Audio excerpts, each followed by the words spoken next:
जनशलाकया चक्षुरुन्मिलितं येन तस्मै श्रीगुरवे नमः। श्रीचैतन्यमनोभीष्टं स्थापितं येन भूतले स्वयं रूपः कदा मह्यं ददाति स्वपदान्तिकम्। वन्देऽहं श्रीगुरु श्रीयुतापदकमलं श्रीगुरुन् वैष्णवांश्च श्रीरूपं साग्रजातं सागन रघुनाथान्वितं तं सजीवं साद्वैतं सावधूतं परिजनसहितं कृष्णचैतन्यदेवं श्रीराधा कृष्णपादान् सागन ललिता श्रीविशाखान्वितांश्च नमो विष्णुपदाय कृष्णपृष्ठाय भूतले श्रीमते भक्तिवेदांत स्वामिनिति नामिने नमस्ते सरस्वती देवे गौरवाणी प्रचारिणे निर्विशेष शून्यवादी पाश्चात्य देशतारिणे वाञ्छाकल्पतरुभ्यश्च कृपा सिन्धुभ्येव च पतितानां पावनेभ्यो वैष्णवेभ्यो नमो नमः। जय श्री कृष्ण चैतन्य प्रभु नित्यानंद श्री अद्वैत गदाधर श्रीवासदि गौरभक्तवृंद। हरे कृष्णा कृष्णा कृष्णा हरे हरे, हरे राम राम राम हरे। Hare Krishna. So welcome everyone back. We have till now seen 12 chapters of Gita. We are in the last one-third part of the Gita now, from the 13th chapter. So before we begin, we will see some summary shlokas by Sripad Yamunacharya. So as I had said earlier, Sripad Yamunacharya summarizes every chapter and he also summarizes sections. So he has summarized the entire Gita in one verse, then 666 chapters, that means the first 6, middle 6 and the last 6 in one verse each, and then he has summarized every chapter. Okay, so what we are beginning with is the 4th shloka of the Gitartha Sangraha, where Sripad Yamunacharya, he summarizes the last 6 chapters of the Bhagavad Gita. Right, so it goes like this: Pradhana Purusha Vyakta Sarveshwara Vivechanam Karmadi Bhakti Rityadi Purva Shesha Antimoditaha. So Antimoditaha means the last part of the Gita.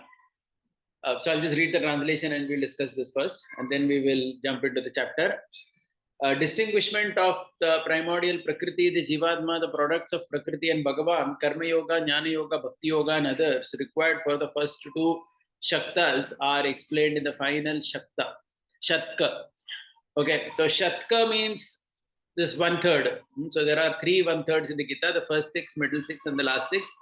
So the first 6 chapters were primarily about Karma Yoga and Jnana Yoga, leading to Dhyana, and the middle 6 were Bhakti, and now the last 6. Now what are the last 6? So generally, we call the last 6 as Jnana Yoga.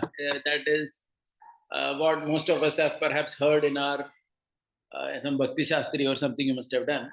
Here Yamunacharya talks about it a bit differently. So what Yamunacharya says is that whatever Krishna had to say, he has already completed in the 12 chapters. Okay, that means Karma Yoga is over, Jnana Yoga is over in the first 6, and Bhakti Yoga is over in the middle 6. But what has happened is there were some things which need more elaboration. Just like sometimes we read a book, we all know that there is some appendix at the end of the book, right? Which elaborates perhaps some concepts which would have been left out. So he says, so Yamunacharya basically says there are 2 broad things which are there in the Gita. One is Tattva and the other is Hita. Tattva means like Prakriti, Jivatma, Paramatma. These are all called as Tattva. And Hita is the path of yoga. Karma Yoga, Jnana Yoga, Ashtanga Yoga, Bhakti Yoga and so on. So if you carefully see, the Tattva and the Hita are already completed in the first 12 chapters. But there were some things which were left out. So Pradhana, if you see Pradhana, the word, we all know Pradhan, right? We are used to this word Pradhan. Pradhan is the primordial Prakriti. Purusha is the Jivatma. Vyakta is the manifestation of Prakriti. So there is one thing called Pradhana is something like Mula Prakriti, which is unmanifested matter, we say. And Vyakta is the manifested matter. So matter itself is in 2 parts, unmanifested and manifested. So that is one thing. Then there is Jivatma, who is Purusha, and there is Sarveshwara, who is Bhagavan. So this is basically matter, spirit, and super soul, or what they call as Achit, Chit, and Ishvara. So these three things are called as Tattva. So this is one thing that is explained in the last 6 chapters. So it doesn't mean that it was not explained before. It was explained before, but there is some elaboration. That is one thing. And the second thing that is going to be explained is Karma Yoga, Jnana Yoga, Bhakti Yoga. Karmadi, Bhakti Rityadihi, that means all the yoga systems. Purva Shesha, that means which were required for the first 2 Shatakas. That means the first 12 chapters of Gita, whatever was required but was not elaborated completely, that is now being said in the last 6 chapters of the Gita. So that's how Sripad Yamunacharya summarizes, this particular part of the Gita. Now again, furthermore, the commentary here is that the last 6 chapters can be divided into 2 parts. 13, 14, 15 chapters, that is one part, 3 chapters, and 16, 17, 18 is another part. So further, the commentary here, it explains that this Achit, Chit and Ishvara, that means Pradhana, Purusha, Vyakta and Sarveshwara, this is mainly discussed in the 13, 14, 15 chapter. 13, 14, 15 chapter, this is discussed. And in the 16, 17, 18 chapter, the yoga system is discussed. Karma Yoga, Jnana Yoga, Bhakti Yoga, and whatever is needed to know for that purpose. And Ramanujacharya's commentary very much follows this particular Gitartha Sangraha. That means Yamunacharya, the way he has summarized it, Sripad Ramanujacharya and everyone else after that in the commentaries, they have taken these verses and they have explained it. So we will, actually when you go into all the chapters, you will understand that much better. So 13 to 15 chapters is one section and 16 to 18 is another section. So that's how he explains it. Furthermore, he says, when we say 13 to 15 chapter, it is not that 13th chapter is Achit, 14th is Chit, and 15th is Ishvara. So what he says is, 13th and 14th chapter both have Achit and Chit. Achit means material nature and Chit means the Jivatmas. Both of these are discussed in the 13th and 14th chapter. And 15th chapter, what is going to be discussed? Sarveshwara, Bhagavan. That is going to be discussed in the 15th chapter. And the yoga systems are in the last 3 sections. So the Ramanujacharya and their followers, what they say is, Krishna is not repeating anything, what he already said before. Neither is he talking something new. But whatever Krishna had said in the first 12 chapters, some things were left out. That has to be elaborated. See, because in Nyaya Shastra, there is this rule that one should not do punarukti. Punarukti means, punarukti is considered a fault. That means the same thing should not be repeated again and again. So unless it's really very important or there is some different perspective why you're saying that, one is not supposed to say the same thing again. So somebody may say, Are Jivatma and all these things are already discussed in the 2nd chapter. So he says, yes, the 2nd chapter Bhagavad Gita did speak about Jivatma and Prakriti and all that, but some things were not covered so much in that. So he says the 13th and the 14th chapter in some way are an elaboration of the 2nd chapter of Bhagavad Gita only. That means 2nd chapter of Bhagavad Gita, whatever was left out, that is going to be elaborated in 13th and 14th. And the 15th chapter is in some way, he says, an elaboration of the 6th chapter of the Bhagavad Gita, because the Paramatma is being spoken about. Who was the goal of the 6th chapter? If you recall, Dhyana Yoga, right? The goal of that was to meditate on the super soul in the heart, the Paramatma. And that Paramatma is going to be discussed. He is the Sarveshwara who is being discussed in the 15th chapter. So he basically says there is no Punarukti. Whatever was said before, the same, some things were left out in that. That is just being elaborated in this particular chapter. So just to summarize again, Ramanuja and his followers, what they say is the first 6 chapters, the first 2 chapters of Bhagavad Gita was the lamentation of Arjuna and the solution of knowledge to drive away the shoka, which Krishna gave. That is the first 2 chapters. And 3rd to 6th chapter was about how to achieve Atma Sakshatkar via Karma Yoga, Jnana Yoga, Dhyana Yoga. So Karma Yoga, Jnana Yoga integrated. Not that you are doing only Karma or only Jnana. Krishna repeatedly said that you have to integrate both these. And ultimate goal was Dhyana Yoga. So this was broadly covered in the first 6 chapters. Then at the end of the 6th chapter, what happened? Because you are doing Dhyana Yoga, ultimately you come to understand that Krishna is the greatest object of meditation. Yoginam api sarvesham, that verse. So the middle 6 chapters that spoke about Bhakti Yoga. So that also what they say is the middle 6 chapters can be made into 2 groups. Chapter 7, 8, 9 and 10, 11, 12. 7, 8, 9, they say is about Bhakti Yoga done by the 4 categories of devotees. You may remember this. We were always speaking about those 4 categories. Artho, Jignasur, Artharthi and Jnani. Who are divided again into 3. Aishwarya Kami, Kaivalya Kami and one who wants to achieve the lotus feet of Bhagavan. Correct? So these were, the 4 were kind of again divided into 3. Because Artho and Artharthi were Aishwarya Kami, then the Jignasu was Kaivalya Kami, and the Jnani was actually the Bhakta. So the 7 to 9 chapters is speaking about how Bhakti was done by these 4 categories of people. If you recall, chapter 8 went into great details about what are the destinations of these 3 categories, what they should meditate upon at the time of death, when they should die, so on and so forth. All this was discussed. So it is about Bhakti of these 3 categories of people. And chapter number 10 to 12, he says is about how to increase the Bhakti. So because 10 was about the opulences, 11th was also the universal form. So the goal of that was to increase the Bhakti. That means you understand more about Krishna so that you can fall more in love with him. And 12th chapter again gave the ladder of how to come to 12.8 Gita, which was considered the highest state of Bhakti. Correct. So in this way, the middle 6 chapters spoke about Bhakti. And now in the last 6, we are going to speak about these leftover portions. And in the 13th chapter, which we are going to begin now, is especially focusing on Achit and Chit. That means matter and spirit. So that is the goal. So now we will go into the summary of the 13th chapter of Gita. So please remember, this is Gita Sangraha Shloka number 17. Shloka number 17 is nothing but the summary of the 13th chapter of Bhagavad Gita. So I'll read this and then jump into the 13th chapter. Deha Swarupam Atmapti Hetuhu Atma Vishodhanam Bandha Hetu Vivek Tascha Trayodasha Udiryate. The nature of the body, the means to attain the Jivatma Swarupam, analysis and concluding the nature of Atma, the reason for the Atma being bound with the body in samsara, and the manner in which the Atma should be contemplated as being different from the body are told in the 13th Adhyaya. So Yamunacharya says that there are 5 topics in the 13th chapter. What are the 5 topics? Deha Swarupam. Deha Swarupam means the nature of the body. How is this body basically? Deha.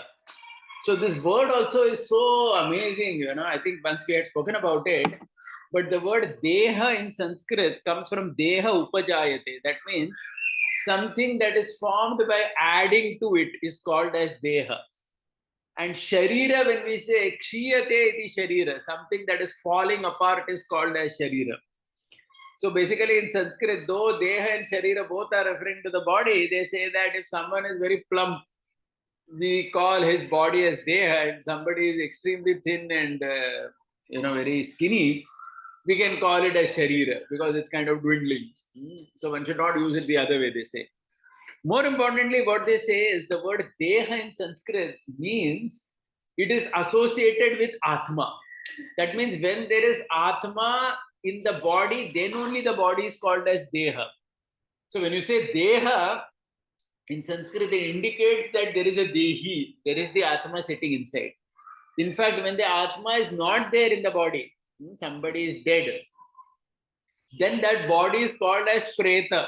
So there is a very specific term for all this. So somebody would know, if you do the final rites for the departed, when someone is dead and their son does the final rites, in Sanskrit, they will refer, so the body of the father or the mother will be there and that son is doing the final rites. He will refer to it as Mama Pitu Pretaha. That means they will refer to the body as a Preta, or they use some other term actually there. Deha basically means when the Atma is there. Just like, so Sanskrit is a beautiful language, right? So it makes this distinction very clearly.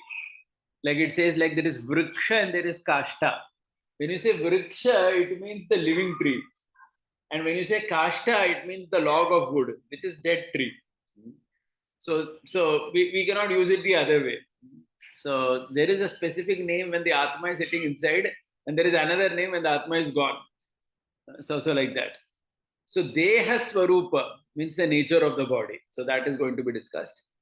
Atmapti Hetuhu, how to attain the Atma. That means how to attain the level of Atma. That means like Brahman realization, you can say. So this is the 20 qualities which Krishna mentions in this chapter. Ramanujacharya says this is for Atmapti Hetu. That means if somebody follows those 20 points which are mentioned in the 13th chapter, it means you are coming to the Brahman platform, like that. Atmapti Hetu. Atma Vishodhanam, analyzing and concluding the nature of Atma. One is to how to attain, and concluding, analyzing it a little bit more. We will see all these things. Bandha Hetuhu. Bandha Hetuhu means why is the Atma bound here in samsara? Why is he bound? 1 second. Just note everyone.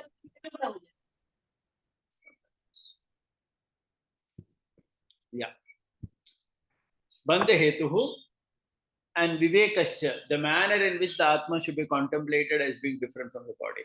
Okay, so there are 5 points in the 13th chapter of Bhagavad Gita as per Yamunacharya. So let's go into the verses. The first 2 verses are actually going to talk about Deha Swarupam. What is the nature of this body? So let's jump into the chapter itself. Yeah. Shri Bhagavan Uvacha Idam Shariram Kaunteya Kshetram iti abhidiyate etad yoveti tam prahu kshetrajna iti tadvidah. Bhagavan Sri Krishna says, hey Arjuna, this body which is seen externally is termed as kshetram, field, where the seeds of karma produce the sprouts of pleasures and pain. The one who understands this field as his possession is called as kshetrajna, the jivatma, the knower of the field, body, by the knowers of the truth. So this is the first part of what Yamunacharya says, Deha Swarupa. So Krishna is saying here, idam. Idam means this. Since we all understand the body, he is referring to idam, and he is referring to the body here as kshetra. It's a very, very specific word, kshetra. We can go into a lot of discussion just on this word. But kshetra literally means field. And we all know that field means where there are something, where we sow some seed and then we reap some harvest. So the seed that we sow are our punya and papa. So punya, papa are the seeds that we put in this kshetra. And what we get is the sukha and dukkha. So that is considered the fruits and flowers. So that is why specifically this body is called as kshetra. So there is the need to act piously so that one can get pious fruits or whatever, right? Sukha. Otherwise there is more dukkha. And Krishna says abhidiyate. Abhidiyate means everyone says. Abhidiyate means like not that only I am saying, Krishna is saying, everybody says like that.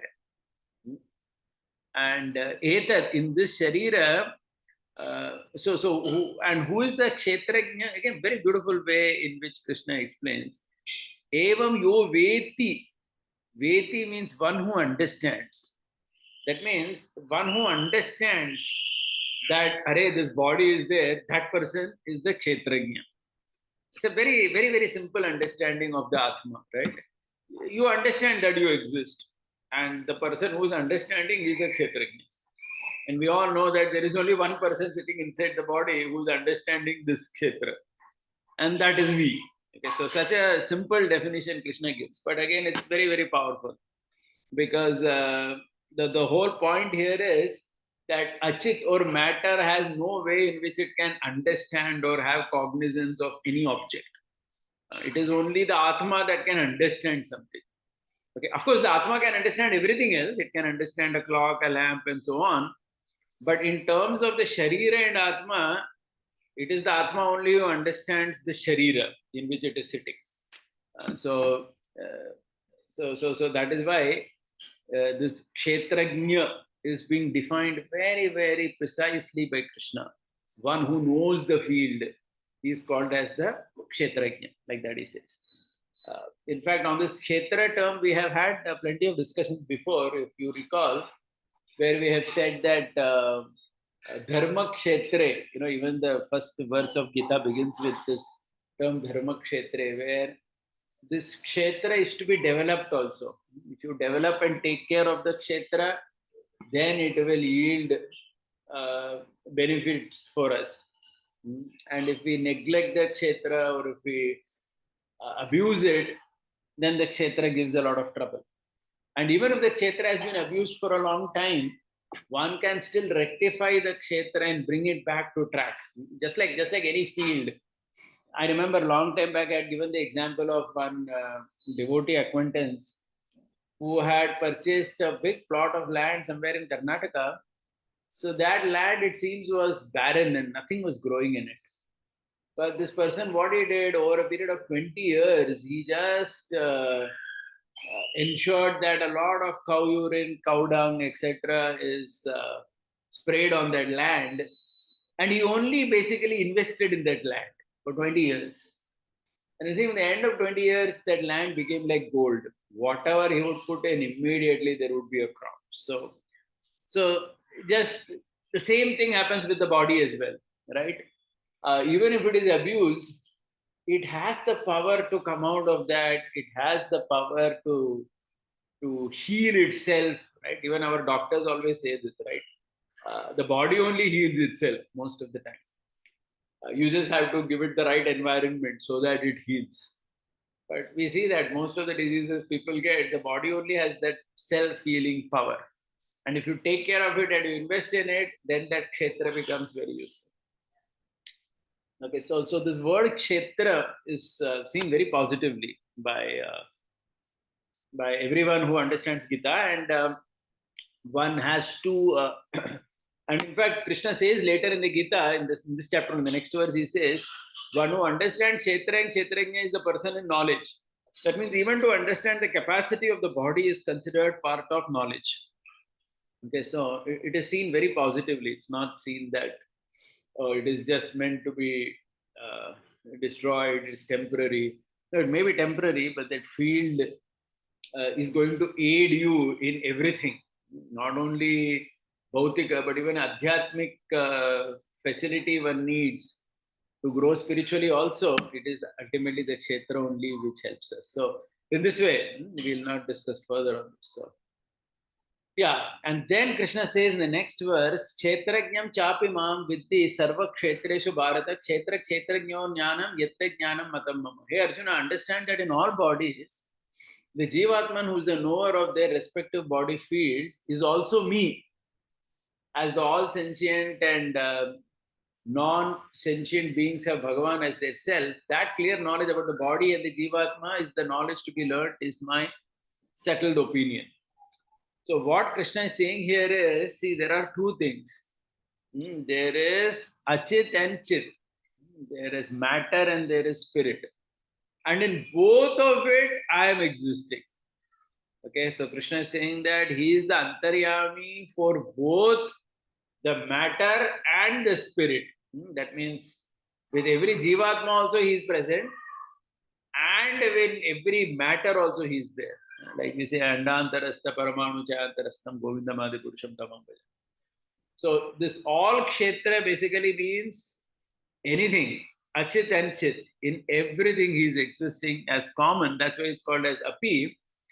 And this jnanam is considered the topmost jnanam because doesn't mean other knowledge doesn't exist. It is just to emphasize that this is the topmost thing to understand. That there is the kshetra, there is a kshetrajna, and there is one Paramatma also who is a kshetrajna for this kshetra, and he is a kshetrajna for all kshetras also, like that, right?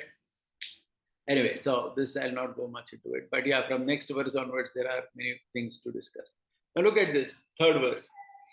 Tat kshetram yacha yadricha yad vikari yatascha yat sacha yo yat prabhavascha chat tat samasena meshrunu.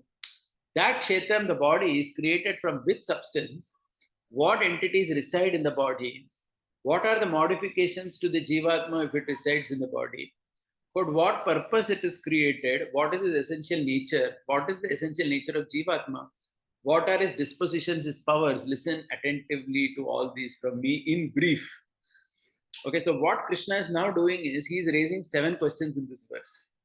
Yat means the body is created from which substance. Yadrik, what resides in it. Yet vikari, what are the modifications to the Jivatma who resides in the body?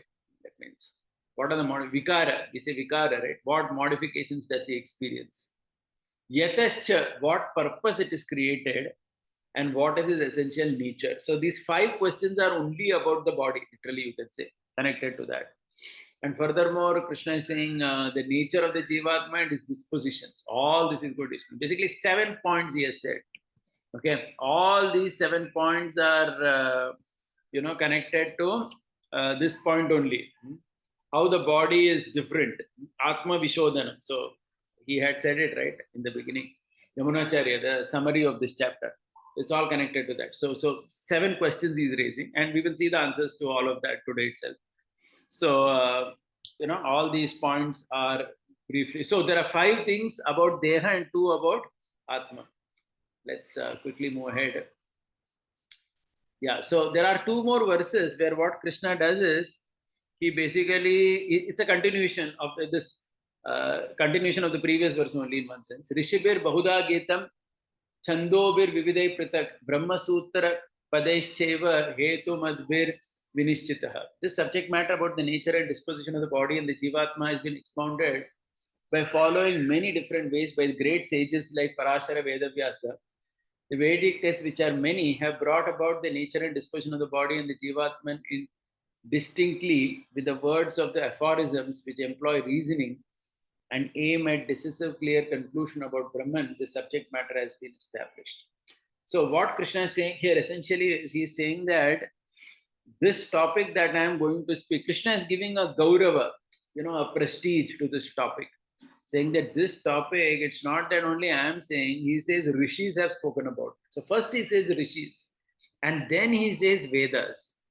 So Ramanujacharya gives a lot of interesting commentary here, saying why rishis are said first and then only the Vedas are said. He says because whatever the rishis have said, that is part of the Puranas, and the Puranas are considered very important. So he says, in fact, one should first learn the Puranas. So there is a verse in the Vishnu Puran that says, without reading the Puranas, if somebody only studies Veda, then the Veda also will get very scared to see such a person approaching them directly. Because the Puranas, it seems, are the words of the rishis. And one cannot ignore that at all. One has to start studying from that. So that's why generally it's all learned simultaneously, but still the Puranas are always under discussion in any gathering. We see that also, like whenever there is any big yajna being done or something, the Itihasas and the Puranas talk about it, that when some Vedic chanting has to be there, there will always be Puranic recitation also, because the rishis have spoken the Puranas. Right? If you see any Purana, like Bhagavad Purana is Sukadeva Goswami speaking to Parikshit Maharaj, then Vishnu Purana is spoken by Parashara, so on and so forth. So these rishis have spoken the Puranas. And Krishna is saying here first rishis and then he's saying Vedas to give a higher status to the Puranic text. And he's saying that itihasas, Bahuda means, another word is Bahuda means in different ways they explain. And so Ramanujacharya gives the example of Jadbharata, whose story is there in the Bhagavad Puran as well as the Vishnu Puran. How Jadbharat conversation with Rahuguna, how he talks about the body and the soul, right? He tells this Rahuguna, it is a beautiful verse actually, the 5th canto, which says that, all of us, the palanquin carriers, we are all having bodies made up of earth, water, fire, and ether. And there is this palanquin.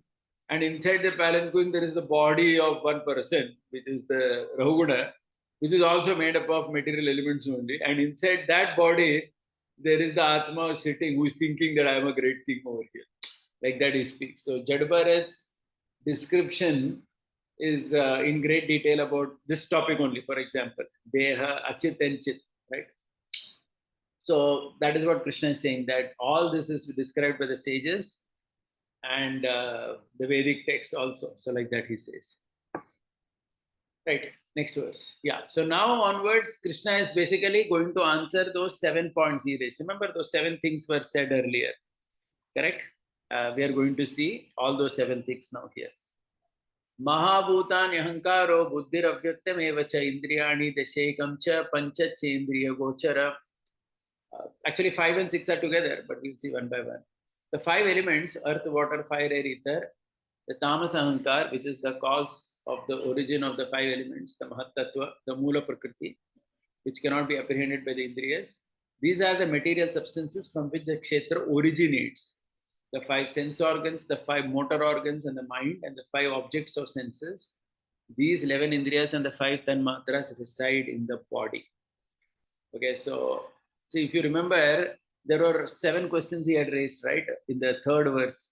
In that, 5 topics were about body. One was by which ingredients are the body made. So that is being answered here. The ingredients are these things, the 5 elements: ahankara, buddhi, and avyakta. Avyakta is mula prakriti, what we call as mahat tattva, right? We have these terms, unmanifest prakriti.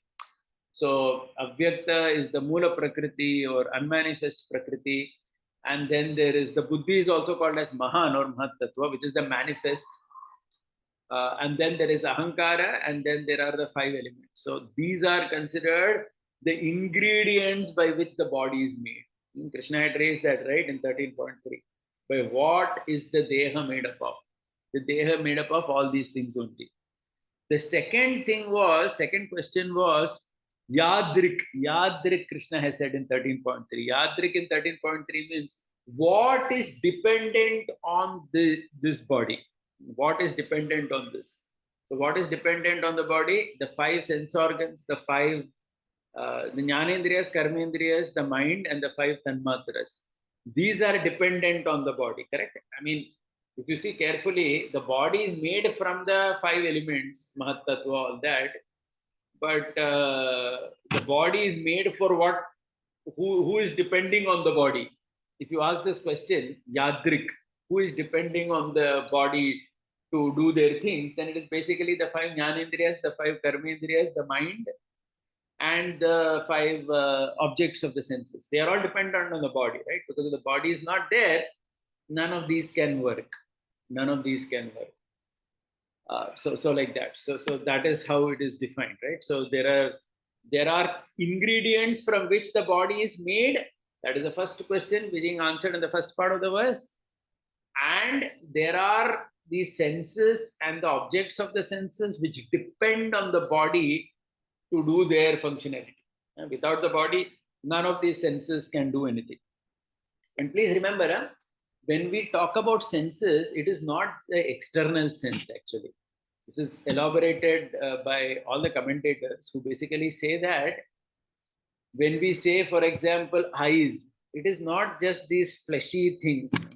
This is an external interface. They say that in the eye, there is the sense of sight. There is the sense of sight. Like in the Bhagavatam, the Puranjan story, if you remember reading the 4th canto, you will remember this. There is a sense of sight which is present within these fleshy eyes. The fleshy eyes is part of the deha. Of course, that is an interface which is important. But the sense is sitting inside that, and that is perceiving. That sense is the perceiver. Similarly, there is a sense of hearing, the sense of taste. That's not exactly equal to the tongue, but there is a sense. The sense is considered more subtle. I like our Drutakarma Prabhu and others have done, they talk about concepts like phantom limb. Phantom limb means, suppose there is a hand, right? So there is a sense of wanting to grasp. That sense is a subtle sense, which is there in the hand, which is not exactly equal to the hand, but that is part of this whole system. So they say, for example, suppose if a soldier has lost his physical hand, even though he has lost his physical hand, there is a tendency to want to grasp. I mean, there is a feeling that I have a missing hand which wants to grasp something, etc. And I mean, I read about it. They say that they do some operation in the brain and they try to cut off some nerves or something to ensure that that sensation goes away. But naturally, it seems that if some sense is absent in the body, still that sense makes you feel as if it is there. As in, the external gross sense may not be there, but that subtle sense of grasping, the subtle sense of visual and so on, they continue to exist. So that is how the senses are defined, by the way. Right? So the jnanendriyas as well as the five karmendriyas and the mind and the sense objects. So all these things are the second question. So if someone finds it just confusing, I'll just go back to the third verse. Remember this. Yeah, this is the point. The kshetram is created from which substance? Yat. Second is yadrik. What entities reside in the body? So these two are now answered in the 13.5 that we saw. Krishna is saying that the body is created from all those 8 substances, Mahatattva, Ahankar, and 5 elements. And what resides in this body, as in what depends on the body, then it is the 11 senses, the mind, and the sense objects, like that. And now only 3 more things are remaining: Vikari, Yatascha, and Yatcha. There is modifications, Vikara, what purpose it is created, and essential nature. Okay, so this is now going to be explained in verse number 6. So let's jump to that. Yeah, we have already seen verse number 5. Let's go now to verse number 6. Yeah, look at this. Ichha dvesha sukha dukkham sangatashchetana dhritihi etat kshetram samasena savikaram udahritam. Desire and aversion, happiness and sorrow are the transformations in the body which the Jivatma experiences as he resides in the body. The amalgamation of all these tattvas constitute the body. The body is the place for the Jivatma to experience pleasure and pain and to earn worldly experiences and attain liberation. Thus, this kshetra has been explained briefly. Okay, now see, now there are 3 questions which are being answered now. 2 were answered. If you remember, 13.3 had 7 points, which Krishna had said, out of which 5 are being answered in these 2 verses. 13.5 answered 2. What is the body made up of and what depends on the body? That is done. Now 3 more are being answered. The third thing which Krishna had raised in 13.3 was vikara. That means, what are the vikaras which the Atma in the body experience? Please remember, the vikaras are not for the body. The body, the vikara is being spoken in terms of the conscious person who is sitting within the body. So that is Ichha Dvesha Sukha Dukkha. That means desire, hate, dualities. Because this desire, hate, and duality are not experienced by the body. Remember, it is not the vikara of the body, it is the vikara of the Atma sitting inside. He is experiencing desire, hate, duality, happiness, sorrow. Right? The body is not experiencing any happiness or sorrow. There is no happiness in the body. It's all experienced by the person, vikara. So the vikara, if you remember, in 13.3, we had said that very clearly. Vikara was related to the Atma sitting inside the body, what changes he undergoes. So that Krishna is explaining. The changes he undergoes are desire, aversion, Ichha, Dvesha. So that is a pair. Right? Ichha is desire and Dvesha is aversion. Sukha, Dukkha, happiness and sorrow. So that's what are the Vikara. Another thing was, what is the prayojan of the body? Purpose. That was also said in 13.3. The purpose is Chetana Dhritihi. It's considered one word. I mean, I've left this one. I'm talking about this Chetana Dhritihi. Chetana Dhritihi means it is the adhara for this Chetana person. That means the body, the prayojan of the body is that it is the adhara. Adhara means the basis for this fellow who is having Chetana. Adhara means what? That means whether this person wants liberation or whether he wants dharma, artha, kama, moksha. Without the body, he cannot do anything. You cannot practice spirituality also without the body. Correct? And you cannot achieve any material goal also in your life without the body. Okay? So the body is the basis, the dhriti. Dhriti means like adhar for this Chetana Vyakti. And that is the prayojan. Prayojan yahi hai. It's a very beautiful definition if you think about it. The definition is very beautiful. Okay, because that's how it is, right? And that's why we see that we've discussed this many times. I think there was an essay of Bhaktivinoda Thakur which we discussed once, very long back, where he says the 5 priorities for a sadhaka in his life are health, sadhana, his ashrama family, varna is occupation, and finally seva, like that he says. Okay, so the first priority he says is health, because if health is there, then the body is there, and when the body is there, only you can practice anything. And that's why we see also Prabhupada's letters always ended, hope this meets you in good health, because that's the fundamental basis for anything that you do in life. If that's there, anything can be done. That's not there, nothing can be done. Correct. So health is the first, and then only everything else comes. Correct. So Chetana Dhriti. The Kshetra is the Dhriti, the basis for this Chetana fellow. This Chetana means this conscious entity who, for worldly experiences and liberation as well. And the final question was, how has it been created? How has it been created? See, please remember, the first question was, what are the ingredients? That is a different question from how it has been created. How it has been created, the answer is, Krishna is giving in one word, Sangata. Sangata means amalgamation. Okay, amalgamation means, like the Purana, in Vishnu Purana, there is a description which says that there is, suppose if you say pot, the pot, we may say pot is made up of, like we say earth, water, fire, air, ether, right? 5 elements. Generally, we look at a pot, we may think that it is made only of earth. No, it's not like that. The Purana say that there can be nothing which is made only of earth. It will have to have water element in it. We also know, right? Even when you're constructing a building, you need so much water. You need fire. You need heat in it, right? Without which the pot also, that shape doesn't happen. So you need everything in it. Okay, so similarly, it says that at the beginning of Srishti, just the 5 elements existing will not do anything. The creator who is there, he ensures the repeated mixing of these 5 elements. Because from the mixing of these 5 elements, different things in this world get created. Okay, without mixing them, nothing can happen. And this is about the body. Okay, so this way, this particular kshetra has been defined by 5 things. Okay, so let's go back very briefly. I'm just going back to that 3rd verse. So yeah, 1 second. Yeah, see what Krishna said. This kshetra first is here, created from what? The 8 elements. The Panchamahabhuta, Mahatattva, and Mula Prakriti, like that. Yadrik, what resides in this body? The 11 senses, the sense objects, and so on. Yat Vikari, what are the modifications of the Jivatma who is residing in the body? Sukha, Dukkha, desire, hate, all that. Yatascha, what purpose it is created?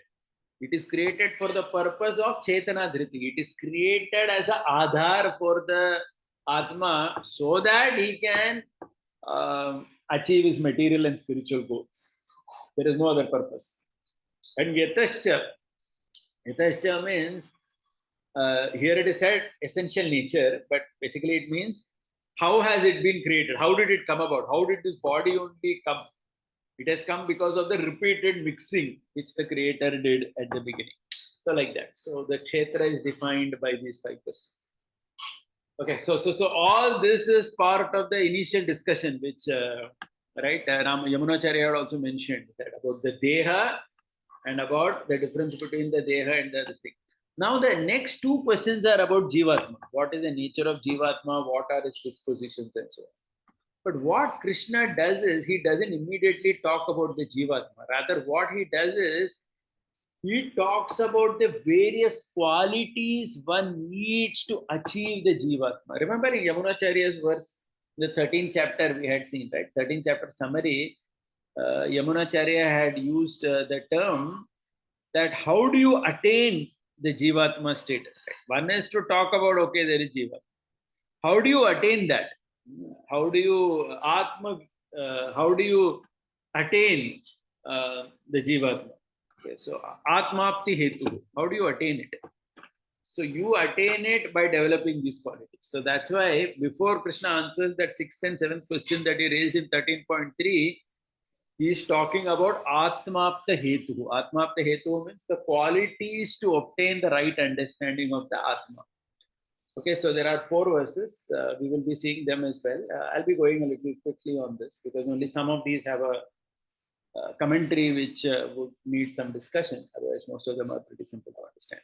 So there are 20 qualities which Krishna is listing here, and all these are needed if you want to understand the Atma. Okay, so the Ramanujacharya's commentary is very, very clear and sharp over here. He says that these qualities have been spoken here with this purpose only. If you have these qualities, you can understand the Atma, you can reach Brahman realization. If you don't have these qualities, you cannot reach that. And please remember, understanding the Atma, Brahman realization means this is like, this is applicable to even the monist, right? That means those who are even Kaivalya Kami, who want Kaivalya Mukti, even for them, these verses are applicable. And for a Bhakta also, they are applicable only. Just that a Bhakta goes one step ahead because he is interested in understanding not this the Jivatma, but he is interested in understanding Paramatma. So he has to go ahead of this. But these are all included in his bucket. As we have always said in the Bhagavad Gita, Krishna is building one concept on top of the other. Okay, so let's look at these 20 qualities quickly and elaborate wherever necessary. Amanitvam, adambitvam, ahimsa, kshantirarchavam, acharyopasanam, saucham, stairyam, atma vinigrihe. So 20 qualities are there. This verse is talking about 9 qualities. So look at each of these qualities. Ramanujacharya gives a very, very precise definition for it. Yes, amanitva means absence of pride caused due to one's birth, education, wealth, which induces one to look down upon eminent persons. So mana means, he says, mana means pride due to Janma Ishwarya Shruta Shripati. And because of such pride, one looks down upon great people. Simple example, classic example is Nalakuver Manigriva, right? And we can have so many such examples in the Shastra. Okay, that is a negative example. And amanitvam, that means despite having this, not to look down upon eminent persons. So for that, Ramanujacharya's great disciple Quresh is only spoken about it. Because it is said Quresh, he was having a very high birth, very well educated, and lot of wealth also. But still, he never looked down upon eminent people. He was always very, very submissive and very respectful toward great souls. So that is a positive example. He is amanit. That is amanitvam. Adhambitvam. Look at the definition here. Dhamba, he defines very performing virtuous deeds because they are prescribed in Shastra for the pleasure of Bhagavan and not to win praise from people. So Ramanujacharya says Dhamba means doing Shastric things only, like doing good, doing virtuous deeds mentioned in the scripture, but doing it to win name and fame. That is called as Dhamba. That's also Dhamba and Mana are considered different things. Definition. And in fact, if you see their commentary, they will give like several quotes for why they are talking this. So that's how these commentaries are. I'm not even going into that, but the commentary, what it does is Dhamba means it will take that word in Sanskrit and elaborate why Dhamba is this and not anything else. There's a very clear difference between Mana and Dhamba. Adhambitva means you do all the virtuous deeds, but for the pleasure of Bhagavan, not to show off to people. Okay, so anybody does good activities only, but to show off to people, such a person is called as Dhambi. And one who does just for the pleasure of Sri Krishna and not just to get some name and fame is called Adamba. So like that. Amanitam, Adambitam. Ahimsa, he defines again, it's simple, practicing, desisting, causing hurt to others by one's mind, speech and body. Ramanujacharya clarifies that causing hurt to oneself is also himsa. Okay, so we all know this, right? Like suicide and all is considered himsa. Shanti, maintaining equanimity even when someone hurts us and not retaliating.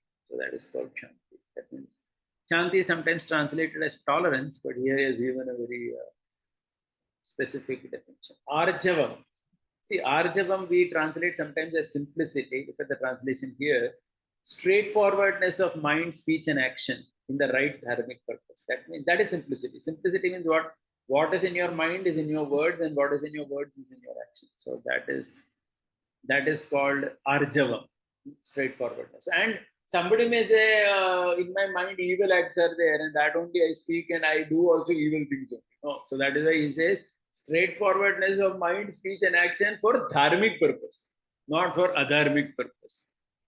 Okay, so for that, the example Ramanujacharya gives is Lord Ram himself. It is said, Ramo Durna Vibhashate. Ramo Durna Vibhashate means there's a verse, and there's a part of a verse in Ramayana which says Rama did not have a second nature only. That means whatever was at his mind, it would come out immediately.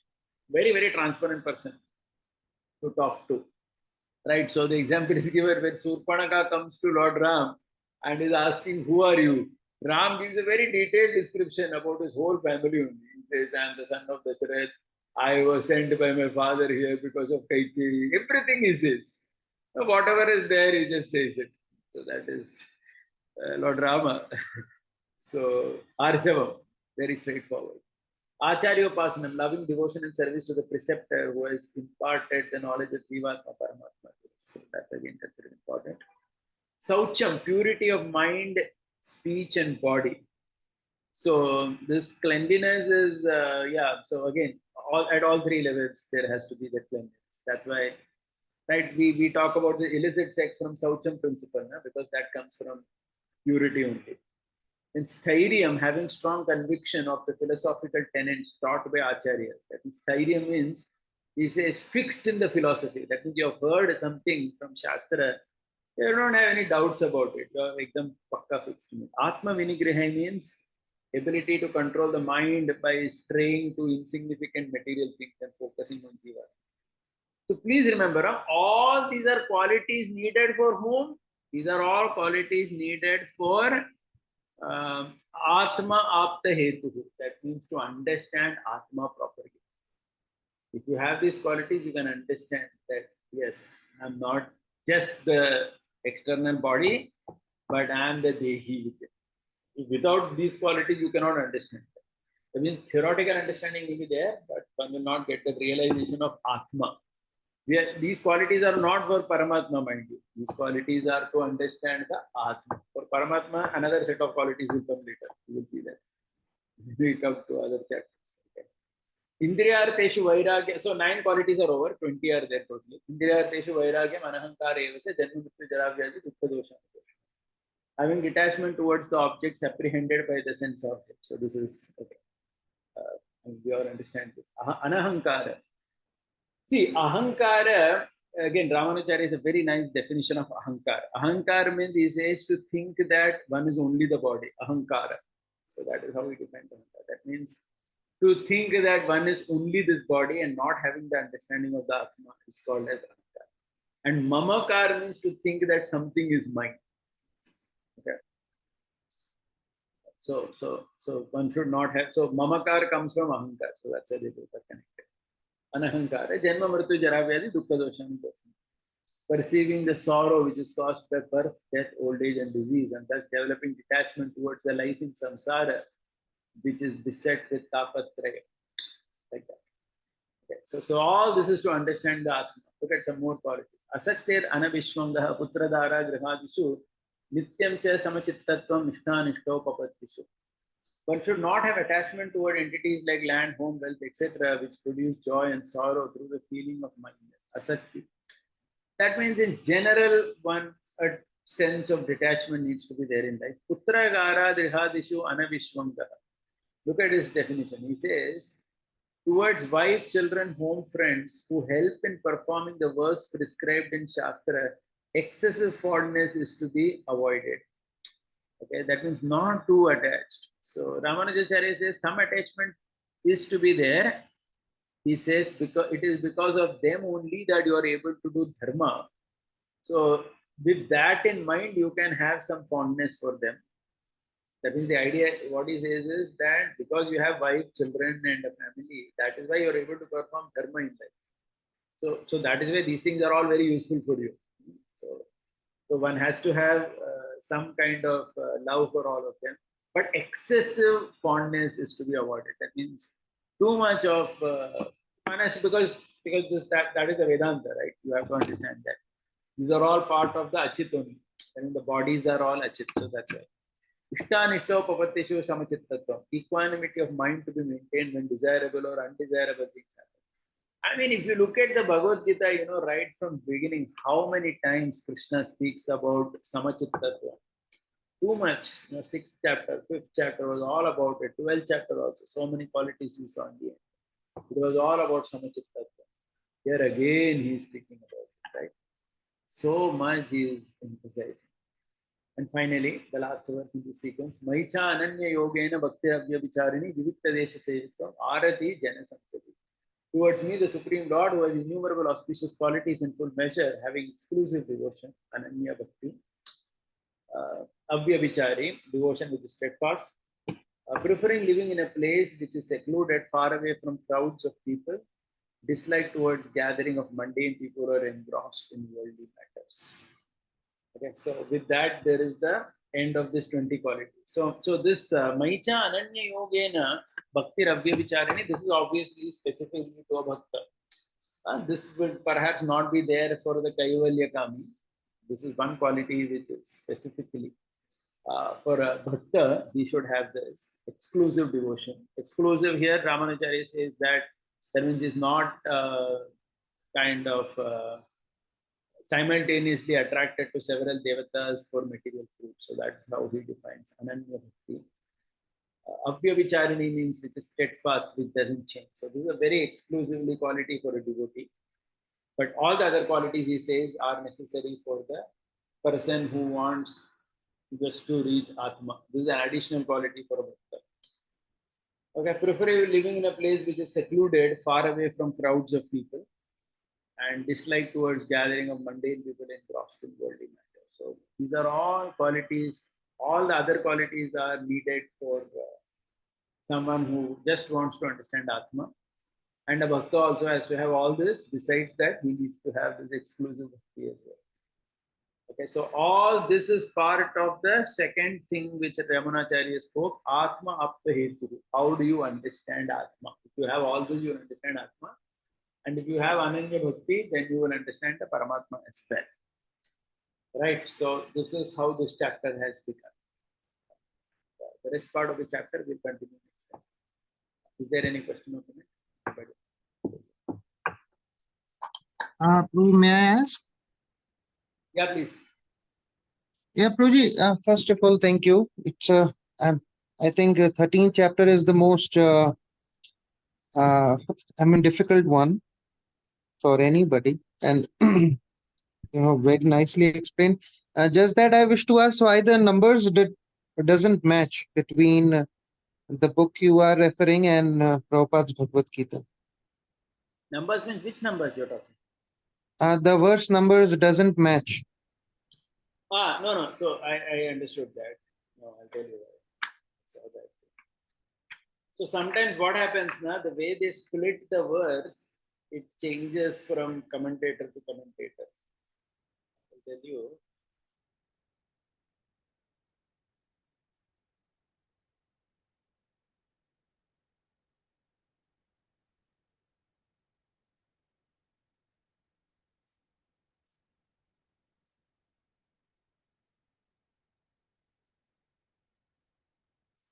Yeah. So what has happened is that Arjuna Vacha, that question which is there, right? Prakritim Purusham Chaiva. In Prabhupada's Bhagavad Gita, it starts with that. Ji. Know about Prakriti, Purusha, field, knower, etc. So that is not there in Ramanujacharya's Gita only, that first verse. So sometimes, how come?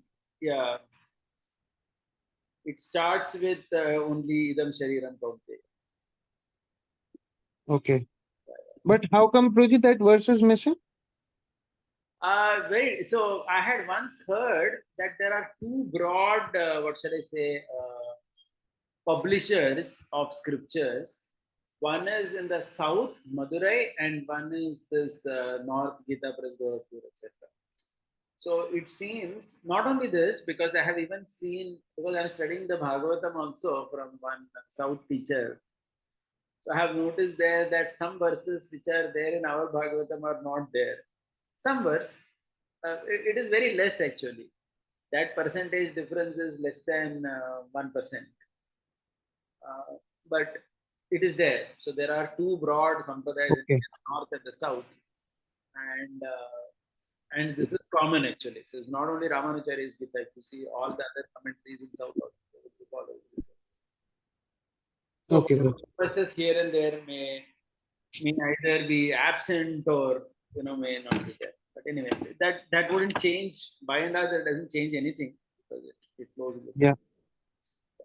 And Roji, here Arjun first asked about Prakriti and Purusha. So rather than answering Prakriti and Purusha, Krishna directly goes to Kshetra and Kshetragya. Yeah, so maybe that's one reason. So, yeah, I understood. And you're talking from the Gita, Bhagavad Gita as it is. There, that verse is there of Arjuna Vacha, correct? But in this commentary, that verse only is not there. So they just don't explain that. Oh, okay. Yeah, but it comes later. See, let me tell you, this Prakriti and Purusha night is going to come later. It will come later. It doesn't, all the questions are answered. I mean, even if you look at Prabhupada's Gita also, that 13.1, whatever Arjuna is asking, everything is coming. But just Okay. it's not coming in the same order. Krishna is starting with Kshetra only, the Deha. He's starting with the body, like that. Yeah. And how it is, Prabhuji, that Kshetra constitutes all these things like happiness, distress, hatred. How come all these things constitute Kshetra? No, Because Kshetra, constitute we Kshetra. No, understand no, it, one second. more gross. No, they don't they are not part of Kshetra. If you remember, I emphasized the point. The point that Krishna says in 13th chapter, verse 3 is Vikara. And the Vikara, Ramanujacharya says, Vikara is what is experienced by the Jivatma.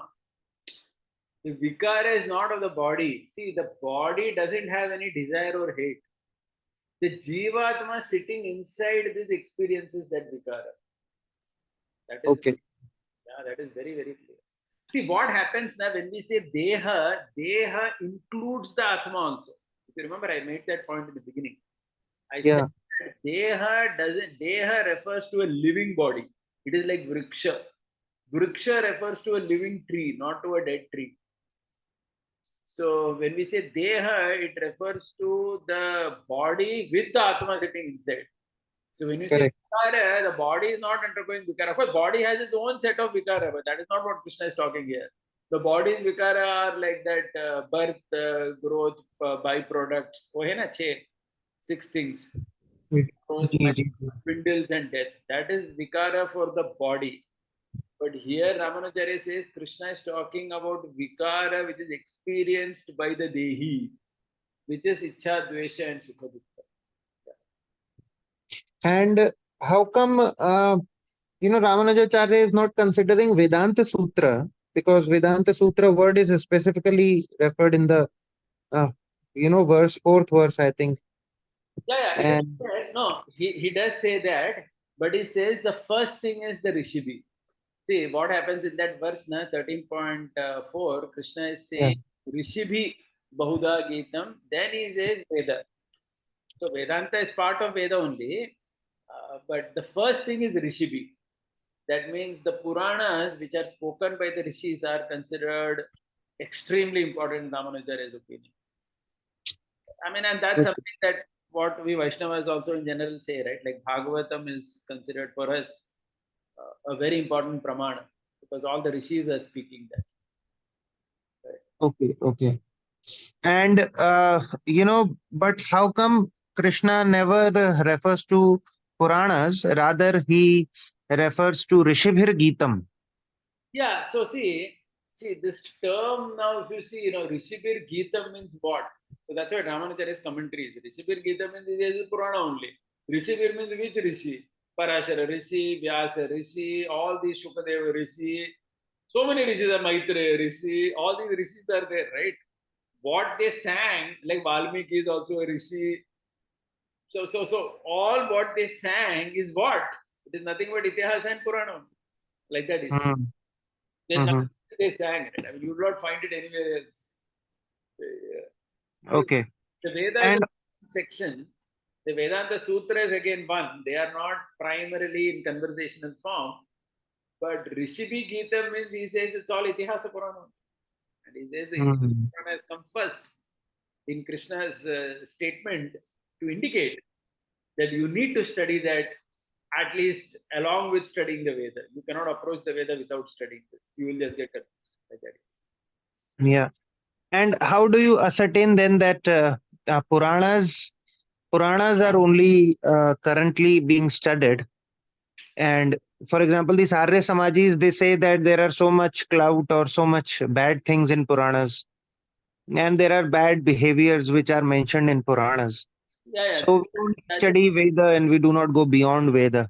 Yeah, that is why, see, when they don't study the Puranas, then they have so many, the example that you gave, they end up with several misunderstandings, right? Because you're trying to approach the Veda without these rishis, what they have said.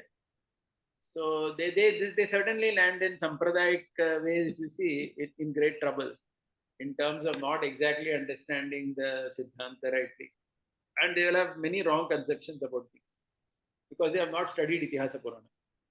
See, another thing what Ramanujara says is, in previous times, whenever there was any Vedic yajna also, Puranas would be recited. Like we see that in the Puranas only. Whenever some king is there, is doing some Ashwamedha yajna, some yajna is happening, something is happening. Then there are rishis who also chant various stories of, the Lord, various avatars and all that. Right? So that is Purana only.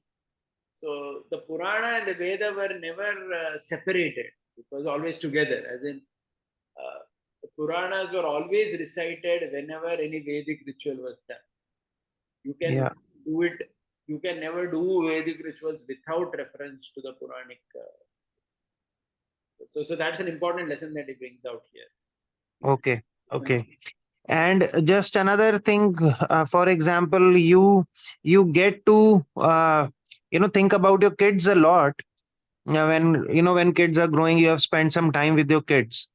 So there are some fears also which instills. And reading Bhagavad Gita, how that fear is managed or how it is curtailed, and how should we not think beyond a certain point about kids, because it's natural for young parents to get quite perplexed seeing the young kids. Yeah. See, the Gita actually synchronizes both. That's why I was saying today that it starts by talking about Kshetra. The Kshetra means the body, the basic things, right? So that has been given a lot of importance. And there is also an importance given that, okay, don't be too obsessed with it. Both are there. See, if the Gita only said one thing, don't be obsessed with the body, just forget the body, then that's a different thing. But it doesn't do that. It talks about the importance of the body also, and it also talks about the importance of not getting overly obsessed and attached to the body. So both are important. If you forget either one, there is a problem, right? If someone is, so children also, there is a limit to how much we can bother or kind of have concern about them. As in, at one point of time, there has to be that some level of detachment also. Okay, yes, I have done everything what has to be done. It's their life also, or it's their responsibility also, or there are some things which are not in our control also. Right? So both are simultaneously needed. You cannot forget either one. That's the point. Thank you, Proji. Thank you very much. Hare Krishna, bro. Hare Krishna. Yeah, go ahead. Dandavat Pranam, Prabhuji. Prabhuji, thank you for the wonderful class. Prabhu, you said that that Deha is basically not, like you said, Deha is not having any desires of its own, right? Yet we see that for parents which are having certain character, right? And they are having certain inclinations or behaviors, they those inclinations, behaviors, though those come out to the children, and definitely it comes through seeing also, but sometimes it's kind of very inherent in the child, even at the young stage, right? At the young stage they have not studied the parents, right? and completely not ingested the personality of the parents, right? It's just coming from the birth in a way. And even the modern science calls out this concept of DNA, which tightly connects to the behavior. I mean, even the bodily characteristics, right, coming from the parents. So how do we see this in conjunction, or it's like uh, one of the things which we are seeing pratyaksha, and it's even called out by science in a way, is totally misunderstood. If I understand right, what you're saying is that the body has its own set of desires. That's what you're saying, right? The body has its own needs, like that you're saying? Yeah, because see, ultimately the any child is coming from parents, right? Yeah, Uh, understood. and, So you and mean that is the reason to say that, like, how children born to a particular set of parents inherit yeah, a particular type of desires or tendencies. certain kind of characteristics and behaviors and attitude, Yeah, they do. right? And even thought process. Yes, they do. See, these are subtle things also which are there. See, so how we see again. I mean, going back, that's why I said Deha at one level. Ramachandra Ji said Deha is not purely body. It is body along with the subtle senses, along with the Jivatma. It is a full package, he says. Hmm. Because if you look Oh. at the Jivatma, then it is no longer Deha. As I said in the beginning, it is called Preta. In Sanskrit. It has a different term only. Deha includes that whole Hmm. package. But what he was saying specifically in the context of the desire is the desires are being owned by the Jivatma. The body, every desire. Like for example, the body will have or the body will have certain needs of enjoying something. The desires are all owned by him. You understood? Huh? The Jivatma who is, I mean, if you look at it, if you look at it the other way, once the Jivatma knows there is no desire manifests anywhere in the body. Right? Even though it is there. So like that, he attributes the desires and especially the modifications as the change in desire. There are excessive desires to enjoy specific activities in the body. How can the Hmm. Jivatma working through the body? Okay, so the body can never be out of the picture. My understanding as far as the inheritance is concerned, it's simple that as per Hmm. karma, no, right? People born in a particular family, they will all tend to have similar type of karmic inclination also. Family unit is a very powerful unit in terms of the biology. Hmm. Not just the biology at work, right? It's also the karma matching that happens. So, Okay. to be born in a particular family, there is a particular karma matching also that happens. You understand that from the psychology perspective. Right? Like we say the fifth house and whatever is for the son, or right, the ninth house is for the father, fourth house mother. So there is a karma matching also that happens there. Hmm. Because there is a certain orientation in the type of desires and the thought process. So that's Hmm. all from karma match, right? Now, how much Yes. is understood in terms of DNA? I believe that they talk perhaps a lot from gross perspectives, which is indeed true. Like if somebody is intelligent in a particular way, son or daughter can have that capacity. But whether science also talks about the subtle desires kind of being similar in, Like the aggressiveness, passiveness, yeah, like the intelligence. Some kids are so sharp because their parents are also intelligent, right? This is very obvious. Like in most of the cases in our life, we have seen that as well. is there.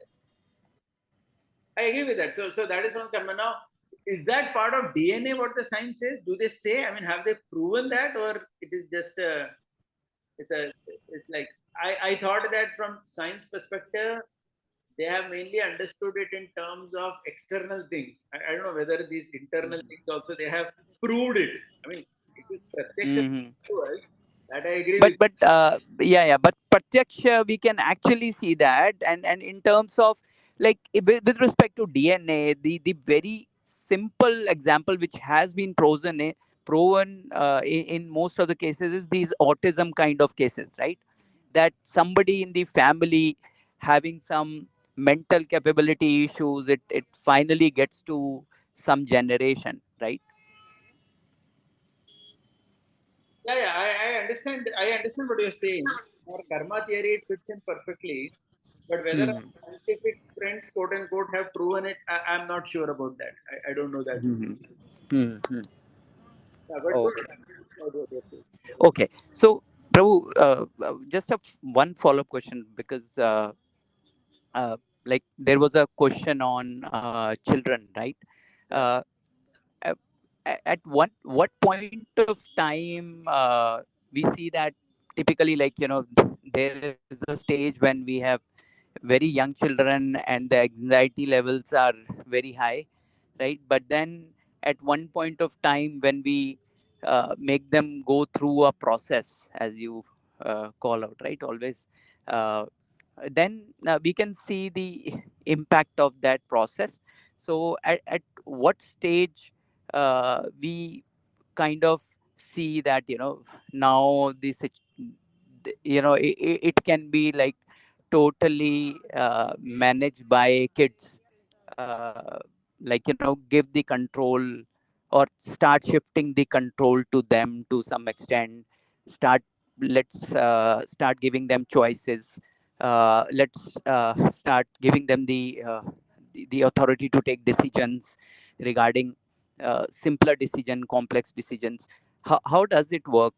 Like, and what are the shastra directions on that? Yeah. So see, one thing is, as parents, na, I mean, our parents still worry about us, right? So the reality of parent is that at no age that anxiety goes away. I would actually say that it at an external level it only keeps increasing because the problems with smaller children are small also. I mean, the maximum fear we have, they will fall down somewhere, they will get hurt, things like that. But as they grow up, there are more severe issues that come in, right? They fall in some relationships, their relationships again become our, anxiety, headache, or whatever you want to say. Yes, Prabhu. So the tension only gets bigger as children grow up. Hmm. So then, how do we, like, I remember and recall that a dialogue and discussion in the past also, that, at some point of time we should let it loose, right? So it can't be done, it can't be like a mega event, right? Right. uh, so Prabhupada always talks about the Chanakya's famous verses there, na, Praptite Shodashe Varsham. Once you're Mhm. connected, he's a friend. A friend is not just in terms of giving orders, etc., but it is also in terms of trying to control or overly worrying about. Because for a friend, you will like to help a friend, but beyond a friend, you cannot also do much. He has his own intricate, right, thought process and life decisions. It has become a friend for a second. So, I think Okay. Okay. Thank you. thank you. Thank you. Srimad Bhagavad Gita ki jai, Srila Prabhupada ki jai.